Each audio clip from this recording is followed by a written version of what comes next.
Arriba el moment de la exosecció per tots aquells que sigueu neòfits en el programa i sobretot en les nits de misteri de la nit de l'Ornitúring, una secció que engloba des del tema exopolítica, extraterrestres, etc., fins a les exociències. També hi tenim el seu màxim responsable, que és el Miquel Celades. Miquel, molt bona nit. Bona nit. Com estem? Bé, estem bé. Sí? Estàs bé? Bueno, avui per començar i abans de tot, i és que ja apareixia ahir el dubte, aquí el company, el José Miguel Cruz, es quedava una mica sobtat per la imatge de l'altre programa de la nit en blanc, que parlaven dels famosos visitantes de dormitorio. Y tú querías saber exactamente qué es eso, ¿no, Cruz? Hombre, no lo definían como visitantes de dormitorio, lo definía como un ser alienígena de origen extraterrestre que se presenta en tu dormitorio, en una esquina, como un ser oscuro, así y tal, y que induce mensajes o se mete mensajes en tu cabeza. Mensajes de los cuales tú no eres consciente de que te los han colocado. ¿Y esto qué es, Miguel? Bueno, pues esto es algo muy habitual. Dentro del mundo de la ufología se estudia muchísimo. Esa cantidad de gente, que hay muchísima, que dice haber sido abducida. Muchísima más hay que no lo sabe, que no lo recuerda, pero que quizá por regresión hipnótica o eventualmente le vienen flashes de que sí, ha tenido a lo mejor una experiencia así, por eso le cogen miedo. Pero una cosa es que te abduzcan y otra cosa es que se vengan y se presenten en tu dormitorio a colocarte mensajes en la cabeza. Son las dos cosas. Te pueden abducirte y realmente tú desaparecer durante 1 o 2 horas y aparecer a lo mejor unos cuantos kilómetros más para allá, hasta tener esos visitantes de dormitorio que decimos, a ver, traspasa las paredes. ¿Cómo lo hacen? Pues bueno, simplemente se materializan. Si hablamos de entidades que están en una 5ª dimensión, se materializan puntualmente, no pueden aguantar mucho, puntualmente, para, pues bueno, pues meterte un chip en un sitio o inducirte a través de los sueños o a través de simplemente una telepatía muy fuerte, dado que estos elementos, muchos de ellos, pues están mucho más avanzados, digamos, a nivel de telepatía, y te pueden inducir pues una forma de pensar, un sentimiento, una fobia o una filia. Cualquiera de esas sensaciones te lo pueden inducir. Pero pensemos que digamos mensajes o buenos o malos. Bueno, ahí ya nos iríamos un poco al MK Ultra, porque además también hay muchos humanos que también hacen esto, ¿eh? O sea, siempre se ha hablado del MK Ultra, o sea, esos humanos que de alguna forma, sin darse cuenta, los han... ¿Te acuerdas del Superagente 86? Que sí. Cuando recibía la llamada de teléfono, ¡cling!, cambiaba el chip y se ponía a hacer algo concretamente. Sí. Se ha hablado incluso que se han utilizado humanos, pues no sé, el que mató a John Lennon, o el que mató a Kennedy, o el que mató a... O sea, gente que llegado su momento... Están programados. Sí, están programados. Una especie de teleprogramación que cuando salta a una señal determinada hacen determinada cosa. Claro. Si esto lo hacen los humanos, imaginemos entidades más evolucionadas. Y bueno, y para autoinducirnos a algo, pues ya te digo que con los 60 hercios de la televisión te pueden llevar a pensar cualquier cosa, comprar algo que no tienes ninguna ganas de comprar, ni ninguna necesidad. Pero de todas maneras, todo todo esto viene de la época de Eisenhower, ¿no? Si no me equivoco. Sí. Que hay una especie de tratos con unas entidades extraterrestres. ¿Y qué ocurre? Bueno, ocurrió que los extraterrestres de alguna forma no cumplieron su parte del trato. ¿Cuál era? ¿Qué parte? Cambio, os damos a los terrestres, os damos tecnología a cambio de material genético. Necesitamos material biológico porque nosotros tecnológicamente estamos mucho más avanzados que vosotros, pero necesitamos, o sea, somos clon de clon de clon de clon y necesitamos ese aparato reproductivo tan fantástico que tenéis, sobre todo las mujeres, ¿no? En la Tierra. Entonces necesitamos material genético. De ahí viene que, bueno, estos dan permiso, pero dicen que haya unos registros y que, bueno, que por favor que registren allí todo el que... Esto fue un trato entre comillas, porque claro, con las armas que tenían los que vinieron, los otros dijeron, bueno, aquí o aceptamos o pillamos, o sea que no tenía mucha opción, ¿no? Entonces de ahí vienen todas las abducciones de ganado, que siempre aparece la parte más cargada de ADN, los labios, la parte genital siempre desaparece. Vienen de ahí muchas abducciones, incluso embarazos de por esos visitantes de dormitorio. Y bueno, ¿embarazos de humanos? Sí. Humanas. O Humanas, bueno, sí. de humanas. Humanas Bueno, se ya quedan se embarazadas. sobreentiende, ya. Hombre, no podría ser al revés, un humano con una... Sí, es un tema Pero ¿cómo? terrorífico, ¿eh? O sea, aquí hay... ¿Estás diciendo que hay seres mitad humano, mitad extraterrestre? Sí, Miquel. No, que sí, que sí. que sí, que sí. A ver, de hecho, el ser humano, ¿venimos del mono 100%? Porque si somos fruto de la evolución, no sé cómo hemos involucionado de esa forma. ¿Y cómo explicas esa parte reptiliana de que todo cerebro humano tiene? Son, ¿A quién? ¿Me lo estás preguntando Sí, a mí? sí, a ti. Yo qué sé, tío. A mí ahora... A ver, vamos a ver. Hay unas teorías que de entrada, a falta de otra mejor, pues tienen su cierta lógica. Yo las encuentro lógicas. o sea, Que sea o que no sea... ¿Son lógicas o te han hecho creer que son lógicas? sí, claro. Bueno, a ver, vamos a ver, yo no soy estudiante de material genético, vamos a ver, no me pongo delante de un microscopio y no sé, pero lo que se dice o la información que se da como la teoría de la evolución humana en este caso, pues tiene su qué, que es 100% cierta, pues no lo sé, es probable que no, que haya Claro. cosas por ahí que se escapen porque estamos hablando de unos cuantos miles de años, Bueno, cientos de miles de años. Vuelve a aparecer, ¿eh? El famoso eslabón perdido. Pero ¿Tú claro, lo has visto? Porque yo no. No, pero vamos a ver. ¿Dónde está el eslabón perdido? ¿Dónde está? Han encontrado de todo. Garde, Han tío, por encontrado de favor, todo. pero que estás hablando de una Neandertales, evolución de cientos de oh, miles de años, ¿qué quieres? ¿Que pero nos no han- pongamos a escarbar y pero- encontremos todo Cruz, debajo de la tierra? Cruz, no han encontrado ni uno. Han encontrado de todos, Bueno, pero que de no hayan- todos los momentos evolutivos del ser humano, todos Parece mentira. menos el último. Garde, parece mentira que tengas tanta fe para unas cosas y seas tan obcecado para otras. O sea, tú que crees cosas sin haberlas visto por una cuestión de fe, me estás diciendo que no crees que haya un posible eslabón perdido porque no lo has visto. A ver, yo no digo que sí ni que no, pero que no es ilógico la Eso digo teoría. que es curioso que no lo hayan encontrado. Y ahora, es curioso, ahora y que extraño. me digas, a ver, pero yo lo que me interesa es lo que ha dicho Miquel, de la posibilidad de Somos quizá de medio- híbridos, por decirlo de somos alguna manera. híbridos. Yo mi sincera opinión aquí, o sea, mira, no hemos visto una cosa ni hemos visto la otra, ni se puede demostrar una ni se puede demostrar la otra. La ciencia, con toda su gran potencial, resulta que tiene eslabones perdidos y hace aguas por todos lados. O sea, partiendo de un punto, si venimos solamente somos puro y absolutamente fruto de la evolución, todos los monos tendríamos que ser igual de evolucionados. 1, 2, hubiéramos evolucionado, no involucionado. Un gorila es 50 veces más fuerte que un hombre, más preparado al medio ambiente, lo deja solo y vive perfectamente, el hombre tiene que taparse y tenemos algunas imperfecciones. Somos el único animal que le crece el pelo siempre, no tiene sentido, que tiene una serie de cosas un poco raras el hombre, ¿no? Entonces, yo creo, mi opinión sincera, pura y dura, es que somos fruto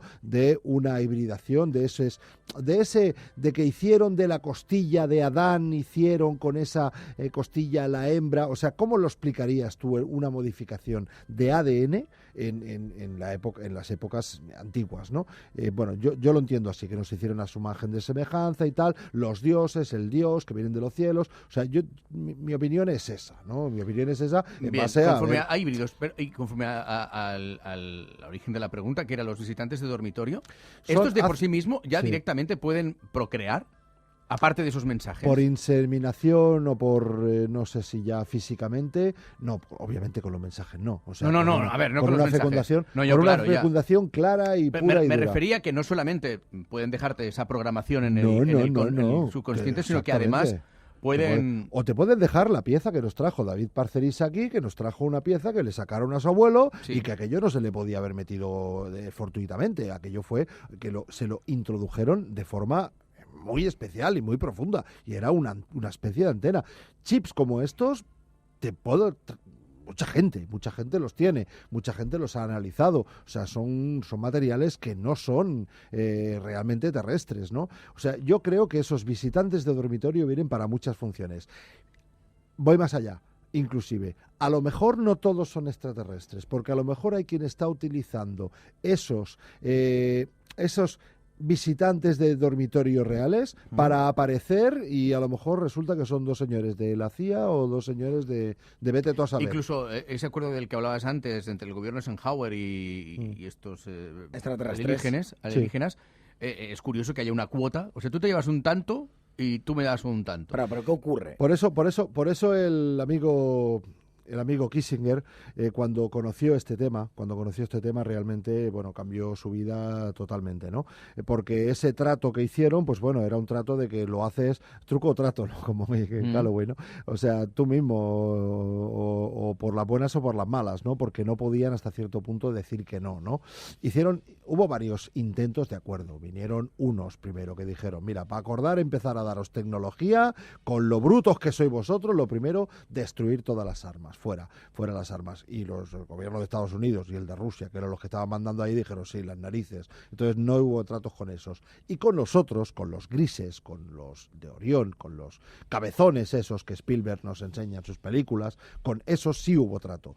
Te doy material genético y yo te doy tecnología. De ahí salió la fibra óptica, muchísimas cosas, ¿no? De todas maneras, ¿el terror cuál es? El terror es que de los gobiernos, que claro, con todos esos chips que había y que se habían pasado de la cuota... Hubo una estadística y calcularon que unos 5 millones de americanos podían tener un chip implantado. 5 millones. 5 millones, es demasiado, es una pasada. Claro, entonces, 5 millones... que estamos hablando casi de la población equivalente a Cataluña. Solo en Estados Unidos, ¿eh? Claro, solo en Estados Unidos, con lo cual extrapólalo a todo el mundo y a lo mejor estamos hablando, cuántos chinos hay, cuántos hindús, que también son muy activos en este tema, pues igual hablamos de 50 o 100 millones de personas que podían activarlos en un momento dado y tener un ejército aquí. Entonces, eso les hizo coger miedo. Es casi 3 veces España. Pues imagínate un ejército activado de zombies de 100 millones de metidos, personas. O sea, con... activados desde, bueno, o sea, un ejército dentro, caballo de Troya. Ya entiendo, sí. O sea, sería terrible, ¿no? Y bueno, de ahí hubo hasta guerras, hubo batallas, no guerras. Bueno, yo creo que es básico que traigamos algún experto en todo esto. Caray, con los visitantes del dormitorio. Tenemos un invitado que me has dejado tranquilo, ¿eh? No nos viene a hablar de esto, no nos viene a hablar de esto, pero quizás sí que nos puede dar algunas pistas y sobre todo de la noticia que salía el 11 de octubre de este año, que César Cabo, que lo recordaréis todos por todo el follón que hubo con los controladores aéreos, que directamente fue el que dio la cara por ellos, pues nada, todo aparece un Twitter de la red social Twitter diciendo: empezamos bien la tarde de supervisión en el centro de control. 3 aviones han notificado un ovni en sus radares. Esto aquí en España. 3 el mismo día, la misma tarde. 3 aviones distintos. 3 ovnis distintos. 3 pilotos, 3 personas con carrera, pilotos distintos el copiloto y tal, o sea, gente que no fue solo una persona. Sí.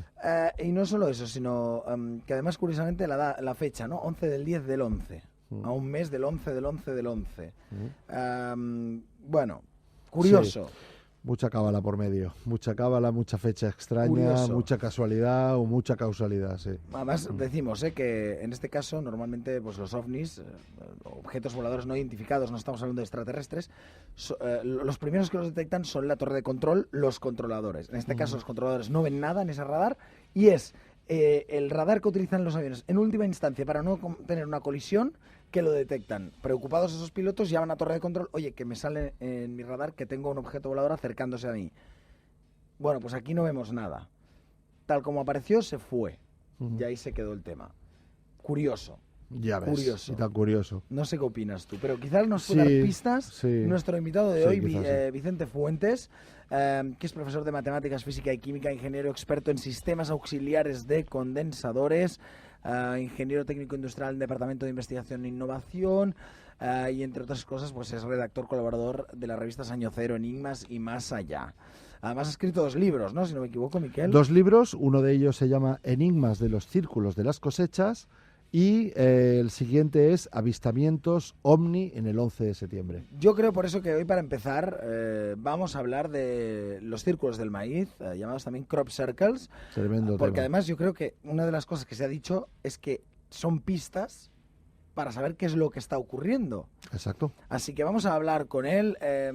Vicente Fuentes, muy buenas noches. Muy buenas noches, un placer estar en vuestro programa. Igualmente, estamos encantados de tenerte aquí con nosotros. Hola, Vicente. Vicente, yo quería empezar un poquito diciéndote algo, porque tuvimos aquí una vez a Nassim Haramein y nos comentó, estábamos Carlos aquí y yo también, y nos comentó que él muchas veces digamos, las ecuaciones en las que él estaba trabajando, curiosamente le aparecía un círculo de estos, de las cosechas, el círculo... Bueno, que él veía en los círculos de las cosechas, lo que hacían, le ayudaba a resolver sus ecuaciones. Tremendo, ¿no? O sea... Sí, es absolutamente espectacular. Lo cierto es que el conocimiento científico que aparece en los círculos de las cosechas es realmente muy avanzado. Hace poco, en una conferencia en la Universidad de Harvard, hubo un ponente que estaba hablando pues de lo que serían las multidimensiones, ¿no? Ujú. Las diferentes dimensiones que estarían conviviendo con nuestra realidad. Y lo cierto es que el diagrama que estaba exponiendo en su ponencia era exactamente lo mismo que había aparecido 15 años antes en un círculo del maíz en Inglaterra. Claro, estamos hablando de unas figuras que tienen un conocimiento científico que está muy por encima de lo que podemos llegar nosotros a abarcar. Claro, es un fenómeno que tiene más de 7.000 figuras detrás y que, yo por supuesto como investigador sí que tengo que hacer una distinción entre los famosos círculos falsos y los círculos verdaderos. Tú has estado allí, entonces, ¿qué diferencia hay? ¿Cómo detectas que un círculo es falso o cómo no es falso? Bien, pues cuando un investigador llega allí, lo primero que se da cuenta es que llegar allí a esos círculos es bastante difícil, porque suelen ser campos que son propiedades privadas, que están perdidos realmente en medio de una comarca. Sobre todo centramos el fenómeno en el suroeste de Inglaterra, en la provincia de Wiltshire, con un 78% de aparición de los casos. Y lo cierto es que, en esos inhóspitos terrenos de maíz, de trigo, de cebada, de colza, se suele pensar que es solamente de maíz, pero lo cierto es que aparecen sobre muchos tipos de cultivos, incluso en arroz, ¿no? Pues cuando uno llega allí, lo primero que se da cuenta es que es imposible ver el final de la figura desde donde está, ya que los diámetros de los que estamos hablando muchas veces superan los 100, los 200 o incluso los 300 o 400 metros de diámetro. Claro, estamos hablando de una figura más grande que el tamaño del Camp Nou, por ejemplo. Y claro, cuando uno está allí, ¿cuál sería realmente el conocimiento científico, la variación que podría hacernos distinguir entre uno falso y uno verdadero? Pues lo cierto es que uno tiene que ir mirando las plantas. Y cuando uno ve las plantas se encuentra con una sorpresa que es realmente fascinante a nivel científico. Uh-huh. Porque resulta que esos tallos no están rotos, están doblados. ¿Qué tipo de energía o qué tipo de tecnología es capaz de hacer una cosa así? Uh-huh. Sin romperlos, claro. Sin romperlos. Estamos hablando de cientos de miles de plantas que aparecen doblados en su primer nodo sin mostrar ningún tipo de rotura. Incluso estando las plantas entrelazadas o incluso estando entrelazadas formando una espiral del tipo logarítmico. Como peinado, ¿no? Pero ¿tú has probado, Vicente, de coger una planta y con mucho cariño, con los dedos, tratar de doblar por ese nodo sin que se parta? Sí, por supuesto. Y se parte. En un 100% de los casos, la planta, a través de ese nodo, se acaba rompiendo. Claro. Es lógico, existe un punto de ruptura en el cual el tallo, las células de ese tallo, pues se tienden a romper. Con lo cual, ¿qué se ha aplicado ahí? ¿Calor? ¿Se ha aplicado electromagnetismo? ¿Qué crees que se ha aplicado ahí para que esa planta se doble de esa forma tan suave, tan...? Pues voy a intentar explicarlo de una manera muy sencilla, ¿vale? Existe dentro de la planta la savia, y esa savia fluye a través de lo que son los vasos, ¿no? Bien, pues la energía que está haciendo ese doblez, que está haciendo que se doble por ese primer nodo, ¿no? Es infinitesimal, es decir, actúa en muy poco tiempo en la planta, y lo que hace es evaporar la savia de ese tallo. Entonces, ¿qué ocurre? Que la savia se tiene que buscar la vida por algún lado y la parte más débil de la planta que se encuentra es ese primer nodo. Entonces, lo que hace es alargar las células, modificarlas genéticamente, incluso modificando la clorofila de las plantas, cosa que es absolutamente fascinante verlo en un microscopio, que cualquiera puede llegar allí y comprobarlo por sí mismo, ¿no? Y pues lo que está haciendo es variar la genética de la planta y al final ese caudal de vapor que ha sido incidido por esa energía que sin ninguna duda tiene todos los visos de ser de radiación, esto también viene refrendado por diversos estudios de variaciones en los niveles de radiación dentro de los círculos con respecto a fuera de los círculos, e incluso también actuando una energía de magnetismo que llega incluso a aparecer en experimentos sencillos como, por ejemplo, poner un vaso de agua dentro de un círculo del maíz, y lo cierto es que las moléculas de agua tienden a ordenarse siguiendo el mismo diseño que aparece en lo que es la figura gigantesca, ¿no? Entonces, claro, estamos hablando de una energía de radiación que es capaz de mover un caudal de savia, evaporarlo, y que esa savia pues acabe doblando la planta de manera perfecta. Pero hay un dato incluso más fuerte todavía, que es que esa planta se dobla justo a la distancia límite vital. Es decir, si se llega a doblar un poquito más abajo, 1 milímetro más abajo, la planta se muere. La planta deja de crecer, realmente no sigue creciendo, ¿no? Pero es que esto ocurre en las cientos de miles de plantas de cada uno de los círculos del maíz. Es decir, la energía, más bien, la inteligencia que está detrás de todos estos diseños, realmente estudia cada planta en particular y realiza una emisión de energía personalizada, podríamos decir, para que, pues eso, todas esas plantas pues no se mueran después de que aparezca la figura.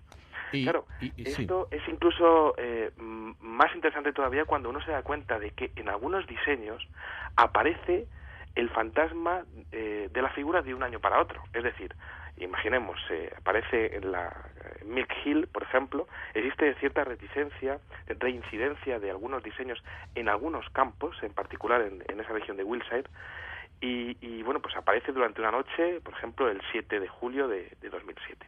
Bien, pues el 8 de agosto de 2008 aparece una figura al lado de ese campo, ¿no? Y al año siguiente se sigue viendo la forma del dibujo del año anterior.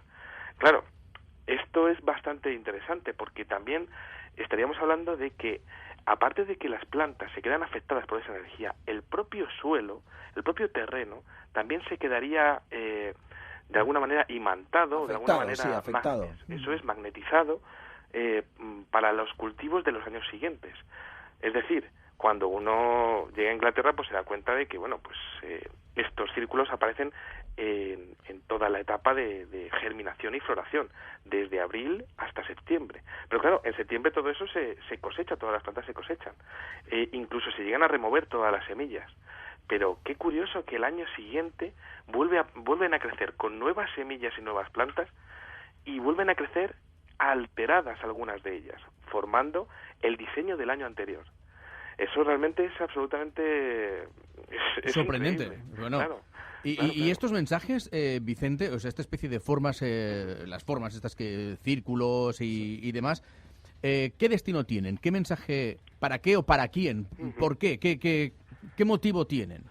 Esa es la pregunta clave. Claro, es que ese es el qué, que está muy bien hacer. Es como las figuras de Nazca, ¿no? Que se ven desde el aire. Bueno, esto llega un momento que podemos identificarlas como tales. Así es. Como un pájaro, como tal, pero siempre desde un punto determinado de la evolución humana. Sobre todo desde cuando se pueden ver desde el aire, claro. Estas figuras es 3/4 de lo mismo. Pero sí. Claro, ¿para qué? ¿Por qué? Sí, la motivación. Mira, yo estoy ahora mismo haciendo un segundo trabajo sobre el tema del enigma de los círculos de las cosechas y me estoy dando cuenta de muchas más cosas. Es un aprendizaje realmente diario, porque uno cuando ve el fenómeno, que empieza realmente a aparecer desde el año 71, aunque hay otras menciones históricas en la India, en Pakistán, en Canadá, en diferentes siglos. Por ejemplo, en el siglo XVII en Inglaterra hay una muy famosa que se llama The Mowing Devil, el diablo segador. Bien, pues se da cuenta de que al principio van apareciendo figuras simples, círculos, cuadrados, triángulos, rectángulos, líneas, puntos. Con el paso de los años, esas temáticas simples se van empezando a mezclar unas con otras. Y va cogiendo cada vez más complejidad. Dentro de los círculos van apareciendo más cosas, van apareciendo más diseños, van apareciendo nuevas formas. Esas nuevas formas empiezan a aludir a diferentes temas. Son fácilmente decodificables, aunque realmente algunas de ellas aún todavía no han podido ser descifradas. Pero sí que empiezan a poderse clasificar, que es el trabajo que estoy haciendo yo ahora mismo en estos momentos, que es clasificarlo por temáticas. Y claro, uno empieza a mirarlo y realmente el fundamento científico es impresionante. Da la impresión de que con esas categorías que están expresando matemáticas, fundamentos de física cuántica, química, astronomía, sobre todo la astronomía tiene muchísima importancia, incluso predicciones o menciones a la actualidad, o incluso también menciones a diferentes culturas antiguas como los mayas o los egipcios. Bien, pues da la impresión de que es una auténtica biblioteca del conocimiento. Oye, puede ser una cosa, has dicho que al principio eran figuras más sencillas y luego han ido evolucionando. ¿Puede ser que los que dejen estos mensajes precisamente empezaran por lo más básico y fueran evolucionando a más difícil conforme también el ser humano es capaz de evolucionar y entender más? Es decir, no se tiene el mismo concepto de las matemáticas, quizá, lógicamente. Pero hay que ir un poco más allá todavía, ¿eh? O sea, en el siglo III que en el siglo Claro, en el siglo III, por muy simple que pueda ser la figura que se dibuje... Sí, pero un cuadrado sabe lo que es un cuadrado. Sí, pero no sé hasta qué punto... la gente que vivía en esa época eran conscientes de este tipo de figuras exactas. Pero quizá era para llamar la atención. La pregunta es, ¿nos están marcando?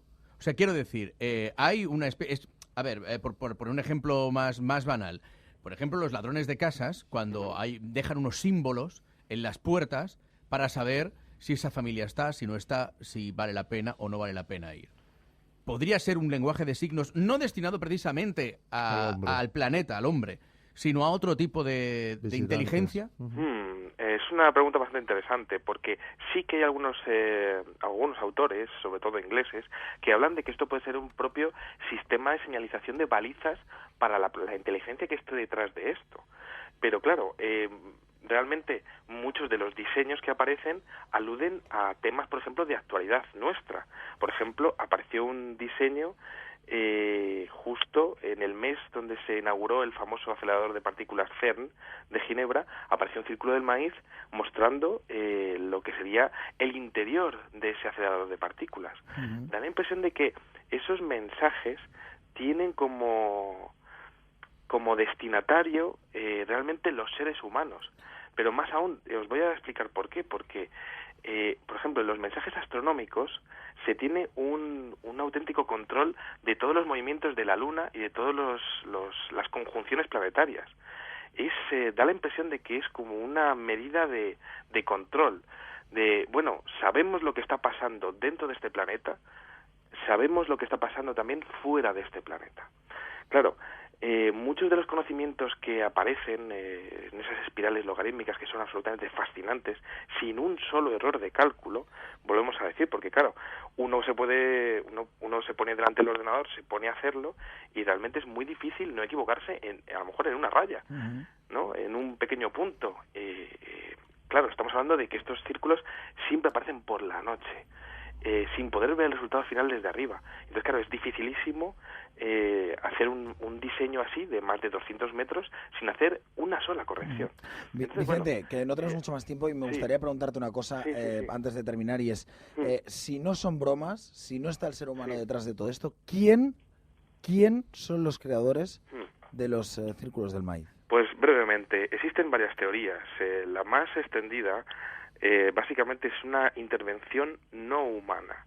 No humana se refiere a los mismos objetos voladores no identificados que están siendo grabados alrededor del mundo y que suelen tener la misma fisionomía, que son una especie de esferas lumínicas que tienen capacidad de fusionarse, que son exactamente las mismas que se vieron durante los atentados del 11 de septiembre, que son las mismas que se ven durante las grabaciones de la NASA en directo, y que son las protagonistas de todos los avistamientos, o prácticamente todos los avistamientos, de la gran oleada OVNI que ha habido en México, por ejemplo, en estos últimos años, ¿no? ¿Por qué decimos esto? Porque existen cientos de reportes, incluso algunos vídeos, aunque ha habido alguno que haya podido ser objeto de fraude, pero existen algunos vídeos auténticos de personas completamente honradas, personas normales, como podemos ser nosotros, que han tenido la suerte de grabar esos objetos a posteriori o incluso a priori. Claro, esa relación está ahí, esa inteligencia que está detrás de los círculos del maíz realmente es muy avanzada, los conocimientos son muy, muy exactos y utiliza las matemáticas, que sería realmente el lenguaje del conocimiento a nivel universal. Esto, bueno, pues a lo mejor... Es el lenguaje del cosmos. Claro, efectivamente, lo que decíamos a lo mejor un poco Carl Sagan, ¿no? Si viniese una civilización externa a la Tierra, lo más seguro es que se comunicase a través de las matemáticas, que es exactamente lo que está ocurriendo con el tema de los círculos de las cosechas. Entonces, ¿quién está detrás de esto? Yo desde luego no sé quién está detrás dentro de esas esferas, si son teledirigidas, pero sí que te puedo decir que los fundamentos de esos mensajes son realmente fascinantes y son muy difíciles de decodificar algunos de ellos, y que la relación con el fenómeno OVNI, sobre todo teniendo en cuenta algunos diseños específicos que hacen alusión realmente al enigma OVNI de una manera visceral, completamente clara y rotunda. Esto estamos hablando de casos que tendremos que desarrollar a lo mejor en otro programa, si os parece bien. Sí, tanto. Pues sí, existen menciones claras y alusivas al enigma OVNI de una manera muy, muy clara. Entonces, bueno, esto está ahí, este enigma está ahí. Cualquiera puede tener el placer de, por ejemplo, irse a Internet y tener esa primera visión de un círculo del maíz que, bueno, les puede parecer a lo mejor una absurdez, pero también puede cambiarte la vida, como me ocurrió a mí, y que puede hacer que te tires años y años investigando detrás de una cosa que realmente tiene muchísima armonía y es preciosa, ¿no? Vicente Fuentes, muchísimas gracias por haber estado aquí con nosotros en la nit de l'Ornituring. Recordemos tus libros, El increíble fenómeno de los círculos del maíz y Los ovnis del 11S. Esperamos tenerte pronto para acabar con este tema y meternos en los ovnis del 11S, ¿de acuerdo? Serà para mí un placer. Muchísimas gracias. Gràcies. Buenas noches. Miquel Celades, no queda més temps, però realment espectacular. I dir una cosa, que hem parlat de Wiltshire, com el lloc on hi ha més crop circles. Recordem que a Wiltshire també està Stonehenge. Sí. Bona nit. Sí. Bona nit.